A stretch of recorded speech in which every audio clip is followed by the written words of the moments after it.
Bienvenidos a Psique Podcast por Psiquepedia, el podcast en donde hablaremos sobre temas de psicología, cultura y salud mental. Acompáñanos.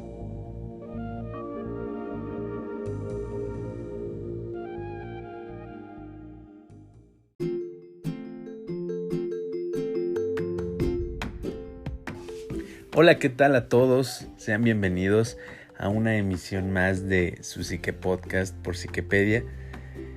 Estamos muy contentos, como cada capítulo, de leer sus comentarios y de ver cuánta respuesta tan positiva ha tenido en ustedes nuestro Psique Podcast. Así que, pues bueno, que sepan que siempre vamos a estar ahí atentos respondiendo. Si nos tardamos un poco es porque en ocasiones son demasiados los mensajes privados que nos hacen llegar que tardamos un poco en contestar, pero tengan la seguridad de que llegaremos a su mensaje y les vamos a dar una respuesta a sus dudas. Me encuentro aquí con Diana Ortiz. ¿Qué tal? ¿Cómo estás, Diana? Bien, gracias. Estamos aquí pues ya por iniciar el Psique Podcast y sin más preámbulo quiero que nos cuentes, Diana, de qué trata el Psique Podcast de esta ocasión. Bueno, primero, hola a todos. Hoy vamos a hablar y va a ser un nuevo capítulo de estudio de caso. Vamos a hablarles sobre el experimento de la prisión de Stanford. Así que vamos a comenzar. Es uno de los estudios o experimentos que se ve a lo largo de la carrera de psicología. Es de cajón. Entonces tal vez ya lo escucharon, ya lo estudiaron, ya lo vieron, ya lo leyeron. Pero aquí queremos presentarlo para quienes no y también hacer un pequeño análisis.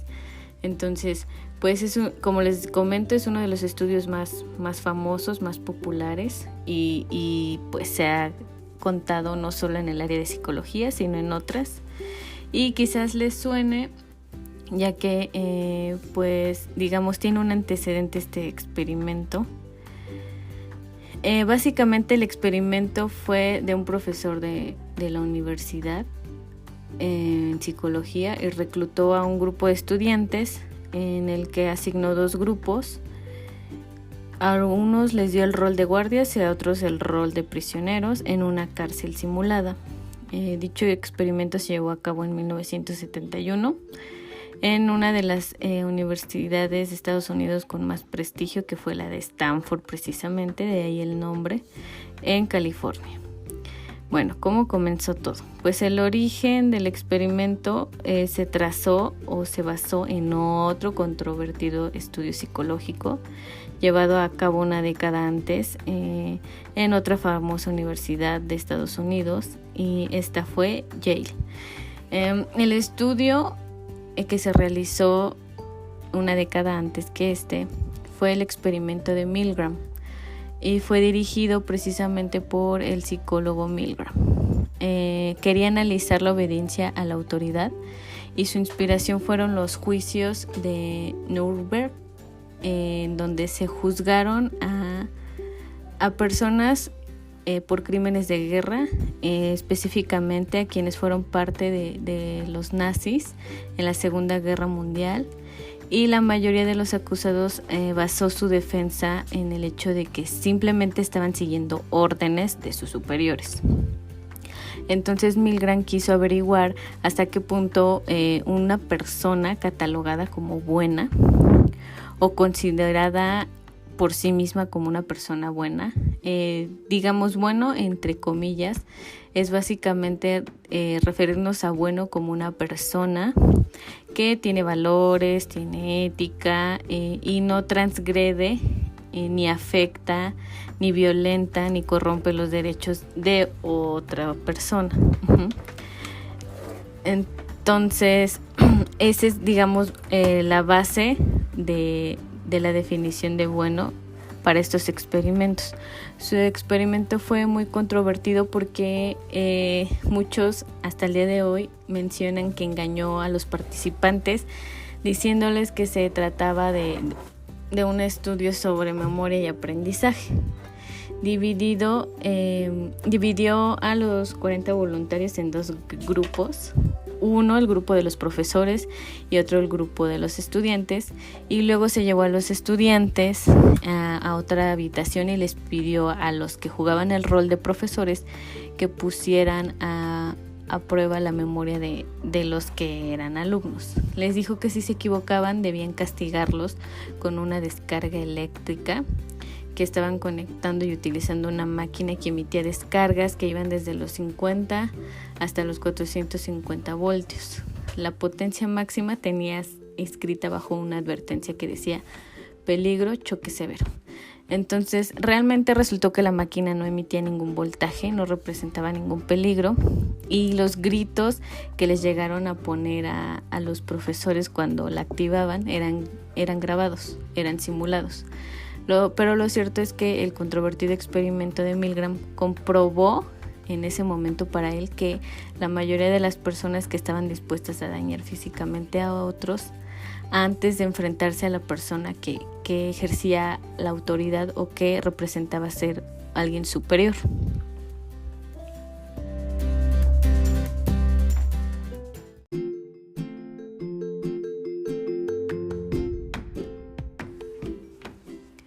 Bueno, entonces el experimento de Milgram fue la base para el experimento de la cárcel de Stanford. Una década más tarde, un profesor de psicología social de la Universidad de Stanford llamado Philip Zimbardo quiso llevar el experimento de Milgram a un paso más allá y analizar qué tan delgada es la línea que separa el bien del mal y a los buenos de los malos. Entonces, Zimbardo se preguntó si una persona buena podría cambiar su forma de ser según el entorno en el que éste estaba, y también qué tanta influencia tenía quienes estaban a cargo dentro de ese entorno. Publicó un aviso ofreciendo $15 diarios a los voluntarios que estuvieran dispuestos a pasar 2 semanas en una prisión falsa. El experimento fue financiado por el gobierno de Estados Unidos, quienes querían entender el origen de los conflictos en su sistema penitenciario. Zimbardo seleccionó a 24 estudiantes, la mayoría blancos y de clase media, y los dividió en 2 grupos. A uno les asignó el rol de guardias de la cárcel y a otros el rol de prisioneros. El rol se les asignó aleatoriamente, pero obviamente antes se les hizo un análisis para ver precisamente que no eran personas con antecedentes violentos o problemas psicológicos severos o alguna patología. El experimento comenzó de una forma impactante porque policías reales aceptaron participar en el proyecto y se presentaron en las casas de los que tenían el rol de prisioneros. Los arrestaron acusándolos de haber cometido robo.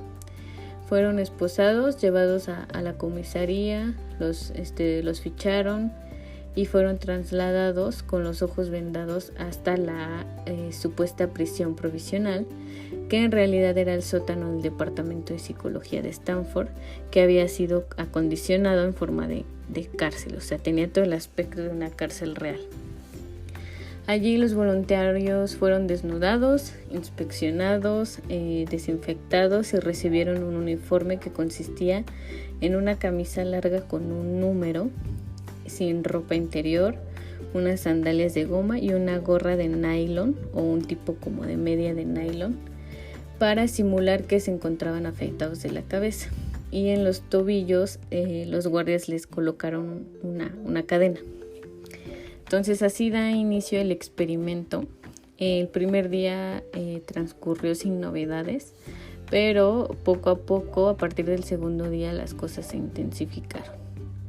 Los guardias comenzaron a mostrar conductas abusivas que al poco tiempo se convirtieron en sádicas o catalogadas como sádicas, y si bien habían recibido instrucciones de que no podían dañar físicamente a los presos, llevaron a cabo todo tipo de agresiones psicológicas. Identificaban a los prisioneros con números, evitando llamarlos por su nombre. Los enviaban constantemente a confinamiento solitario, los desnudaban, los obligaban a hacer flexiones, a dormir sobre el suelo, les ponían bolsas de papel sobre las cabezas y los obligaban a hacer sus necesidades en baldes. Zimbardo fue entrevistado en 2011, es decir, cuando se cumplieron 40 años desde su famoso experimento, y comentó: el primer día que llegaron era una pequeña prisión instalada en un sótano con celdas falsas. El segundo día ya era una verdadera prisión creada en la mente de cada prisionero, cada guardia y también de todo el personal que estaba participando. Varios de los presos empezaron a mostrar desórdenes emocionales. Lo más efectivo que hicieron los guardias fue simplemente interrumpir nuestro sueño, que es una técnica conocida de tortura. Esto lo comentó uno de los participantes que jugó el rol de prisionero, igual en 2011 en una entrevista. Sin embargo, pues no todos los estudiantes abandonaron el experimento, y más tarde Dave, uno de los jóvenes que hizo de guardia, declaró que después del primer día notó que no pasaba nada y que fue un poco aburrido, así que tomó la decisión de interpretar el papel de un guardia de prisión muy cruel. Eso fue lo que él declaró. Entonces el llamado experimento de la cárcel de Stanford llegó a niveles pues muy altos que no se tenían previstos, así que debió suspenderse el experimento después de 6 días de haber comenzado, debido a lo intenso que se estaba poniendo.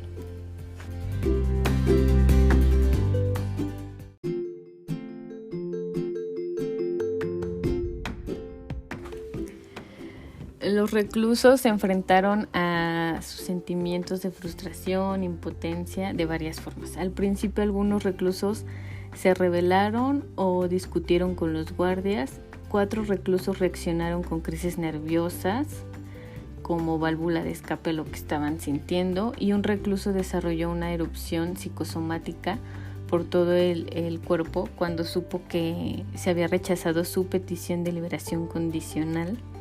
Otros intentaron sobrevivir siendo buenos reclusos, haciendo todo lo que los guardias les mandaban, y uno de ellos recibió el mote de sargento por su manera militar de ejecutar todas las órdenes para los reclusos. Aquí les voy a describir algo que pasó con el recluso asignado con el número 819, que se encontraba mal. Se había negado a comer y quería ver a un médico, y finalmente se le convenció de que saliera de su celda, que hablara con el cura que había estado en la prisión simulada, pero era un cura real, y para ver qué tipo de médico necesitaba. Mientras hablaba tuvo una crisis nerviosa y empezó a llorar de forma histérica, igual que otros 2 chicos que anteriormente habían sido liberados. Le quitaron la cadena del pie, el gorro de la cabeza, y le dijeron que fuera a descansar en una habitación que estaba al lado, que le iban a dar comida y iba a venir un médico a revisarlo. Mientras tanto, los guardias alinearon a los demás reclusos e hicieron que cantaran lo siguiente: el recluso 819 es un mal recluso, por culpa del recluso 819 mi celda es un desastre, señor oficial de prisiones. Entonces corearon esta frase al unísono en una docena de veces, y en cuanto se dieron cuenta de que el recluso 819 podía oírlos, el psicólogo Zimbardo fue a la habitación en la que estaba descansando y habló con él, pero lo encontró llorando y sumergido en su llanto, y le sugirió que podía irse de ahí. Él se negó mientras seguía llorando y dijo que no podía irse porque los demás lo habían etiquetado como mal recluso. A pesar de encontrarse en mal estado, él quería regresar y demostrar que no era un mal recluso. Entonces en aquel punto Zimbardo le dijo: escucha, tú no eres el recluso 819, tú eres tal. Le llamó por su nombre. Y yo me llamo el doctor Zimbardo. Soy psicólogo y no superintendente de prisiones. Y esto no es una cárcel real, esto es solo un experimento y aquellos chicos como tú son estudiantes y no reclusos. Vámonos. Entonces dejó de llorar de golpe, se miró pues sorprendido de lo que había pasado y fue como si hubiera despertado, ¿no? de la realidad y de la que él creía que era la realidad, y contestó: de acuerdo, vamos. Al final del estudio los reclusos quedaron desintegrados como grupo y como sujetos, como individuos. Ya no existía una unidad de grupo, solo un puñado de sujetos aislados, resistiendo, casi como prisioneros de guerra o pacientes de un hospital psiquiátrico. Los guardias lograron el control total de la prisión e impusieron sus reglas ciegamente ante todos. Zimbardo decidió terminar el estudio prematuramente por 2 razones. La primera fue que estaban videograbando todo en la cárcel y descubrieron que los guardias habían intensificado las vejaciones a los reclusos durante la noche, cuando ellos pensaban que los investigadores no miraban y que el experimento estaba de alguna manera pausado hasta el día siguiente. Entonces el aburrimiento los había llevado a un abuso elevado y denigrante de los reclusos. En segundo lugar, fue porque se presentó a la cárcel Cristina, una doctora de Stanford traída para entrevistar a los guardias y a los reclusos, y ella protestó enérgicamente cuando vio que a los reclusos se les hacía marchar en fila hacia el baño con la cabeza dentro de bolsas de papel y con las piernas encadenadas y las manos sobre los hombros. Entonces se escandalizó y exclamó: es terrible lo que les están haciendo estos chicos. De las 50 personas que habían visitado la cárcel por diferentes motivos, ella fue la única que cuestionó pues la moralidad del experimento. No obstante, una vez que expresó esto y se opuso a la situación, pues ya se hizo un poco más evidente que se debía acabar con el experimento, con el estudio. Y en consecuencia, efectivamente, después de solo 6 días, la simulación de encarcelamiento prevista para 2 semanas fue cancelada. El último día hubo una serie de reuniones, primero con los guardias y después con todos los reclusos, incluidos aquellos a los que se les había liberado antes, porque no resistieron, porque pidieron su libertad a petición. Y por último, una reunión conjunta con guardias, reclusos y todo el personal que participó en el experimento.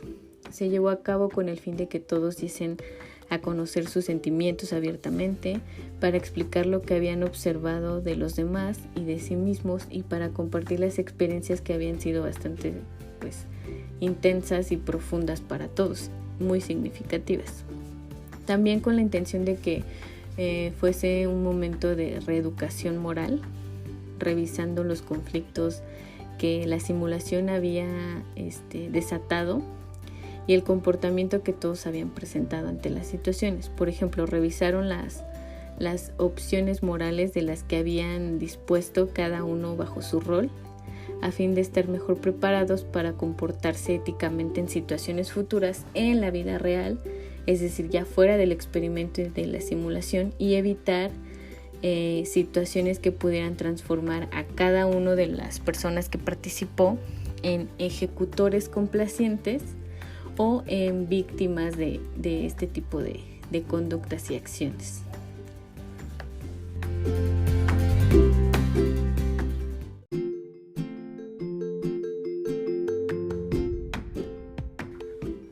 La conclusión del profesor y psicólogo Zimbardo fue la siguiente: que la situación influye en la conducta humana, y poner a personas buenas en un lugar malo los hace actuar mal o resignarse a ser maltratadas. Sin embargo, con el paso de los años empezaron a surgir muchos cuestionamientos a este experimento debido a que se aseguraba que somos potencialmente sádicos o potencialmente masoquistas, dependiendo del rol que estemos jugando.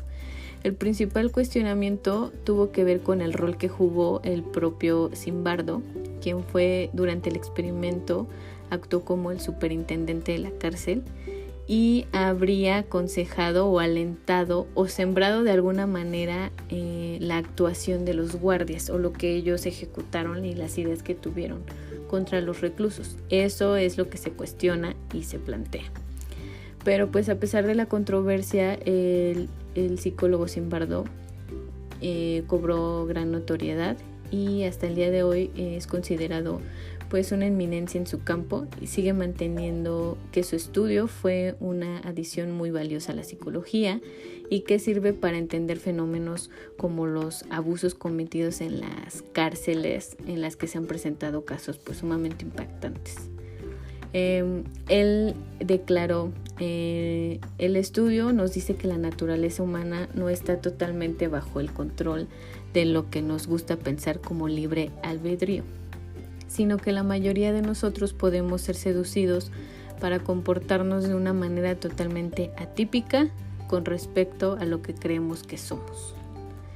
Y que lo que pasó después de terminar el experimento causó tanto shock que eventualmente inspiraría no una ni dos, sino 3 películas, una de origen alemán en 2001 y 2 por parte de Hollywood, una en 2010 y una en 2015. Así que si les gustaría ver un poco más detallado el experimento, pueden ver estas películas. Yo recomiendo, en lo personal me gusta muchísimo la versión alemana que fue sacada en 2001. También hay innumerables libros y artículos que analizan o citan el experimento.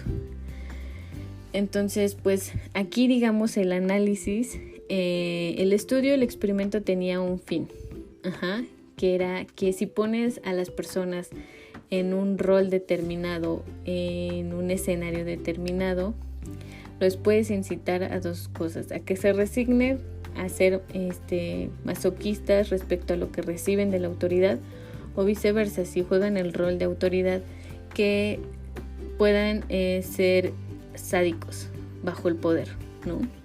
Entonces hay muchos huecos y hay mucha controversia en este tipo de experimentos que son poco éticos, que no se deberían haber llevado de la manera en la que se llevaron, y realmente los participantes de este experimento terminaron realmente psicológica y emocionalmente mal, entonces se les dio seguimiento. Pero también hay un trasfondo que yo quiero plantear, que la cuestión es cómo cambiar las instituciones penitenciarias, ¿no? Para fomentar los valores humanos en lugar de destruirlos, ¿no? Y en lugar de restringirles los derechos humanos. También esta cuestión de que este tipo de instituciones tienen el fin común de reinsertarte en la sociedad, pero realmente nunca se ha considerado que lo hagan, y también que deshumanizan o que te despersonalizan, ¿no? Te anulan como persona, como sujeto. Entonces, pues desgraciadamente desde que se llevó a cabo este experimento, las condiciones en las cárceles de todo el mundo y las políticas penitenciarias pues se han hecho un poco más inflexibles, más intensas, más determinantes, más contundentes. Y de alguna manera pues podremos decir que han empeorado las condiciones y en consecuencia pues también las penas, las condiciones, la estructura desde adentro tanto como desde afuera, ¿no? Los políticos que compiten por ver quién es más duro y contundente contra la delincuencia, con la búsqueda de justicia. También ha surgido estas cuestiones racistas en las detenciones, en las sentencias, todo este tipo de cosas, con una representación cada vez mayor de afroamericanos o incluso de latinos en cárceles. Esto hablando exclusivamente de la situación de Estados Unidos, pero llevándola en general a Latinoamérica, a la de todo el mundo, ha sido así. Son contados los países que realmente tienen un buen sistema penitenciario y que incluso han reducido sus cárceles, la población, los crímenes y todas estas cuestiones, ¿no? Entonces los medios de comunicación también han contribuido al problema, generando pues un temor exagerado a los delitos violentos, exponiéndolos, sobreexponiéndolos, intensificándolos, haciendo este tipo de notas rojas. Y pues las estadísticas nos muestran que así está la situación. Desde este experimento, bajo la intención o el objetivo que tenían, pues también el trasfondo es toda esta cuestión emocional, psicológica y humana que es esencial. Entonces, no sé qué piense Alberto sobre este experimento. Está bueno. Me gustaría escuchar su opinión. Sí, está muy bueno porque, pues vaya, a lo mejor las opiniones pueden estar a favor o en contra, pero al final creo que acaba importando lo positivo que aporte, ¿no? Que aporte a la sociedad moderna. Porque pues los derechos humanos nunca pasarán de moda o pasarán a ser algo de segunda importancia. Entonces, pues sí, está interesante y bueno, en mi caso quiero ver las versiones hollywoodenses de las películas que se hicieron, pues para ver qué tanto cambian y de qué manera abordan los detalles del experimento. Y pues bueno, espero que les haya gustado el caso. La verdad estuvo bueno. Y pues nada, pasemos a las recomendaciones musicales. Ya volvemos.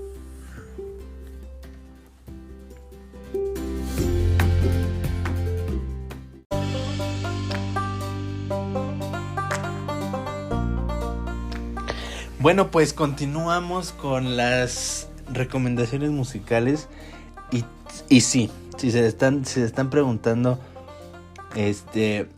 si van a tratar sobre prisiones, sí van a tratar sobre prisiones.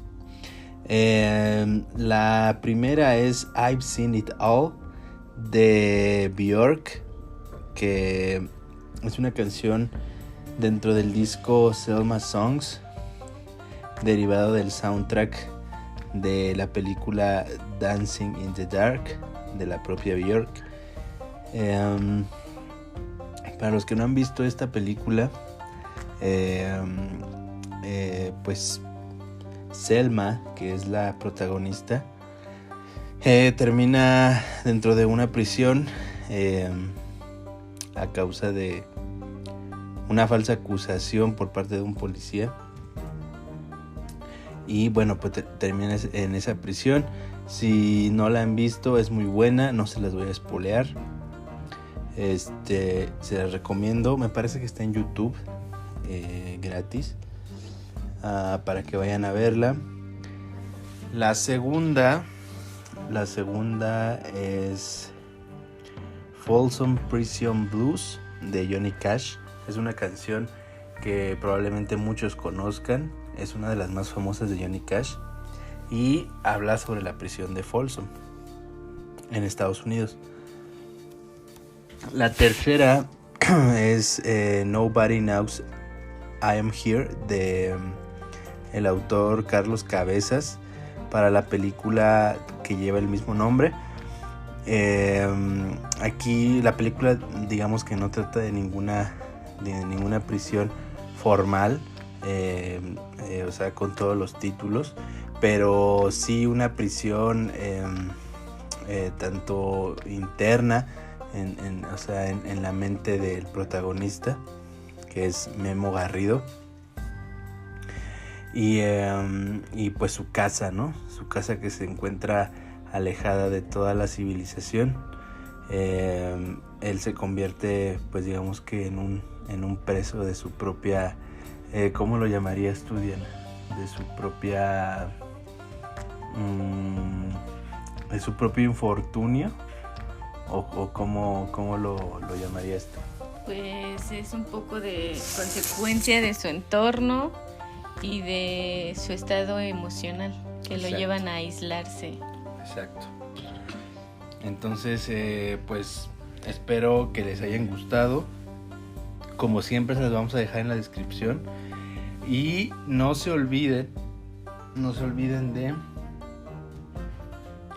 checar la playlist con todas las recomendaciones que hemos dado en esta temporada del Psique Podcast. La pueden encontrar en Spotify y les vamos a dejar en las historias el link para que vayan a escucharlo, ¿verdad? Y me parece que Diana quiere agregar algo respecto a lo del caso sobre las pruebas, ¿no? No, nada más que si quieren saber un poco más, aparte de ver alguna de las 3 películas o leer alguno de los libros que se escribió respecto al experimento, también en internet pueden encontrar fragmentos de las grabaciones reales que derivaron de ese mismo experimento. Entonces hay grabaciones de lo que sucedió, pero van a encontrar pequeños fragmentos. Entonces, por si quieren indagar más, tienen tiempo de hacerlo y quieren hacerlo, pueden buscar en internet. Listo, pues con todo lo anterior aclarado, les agradecemos una vez más y nos vemos en el siguiente episodio. Bye bye.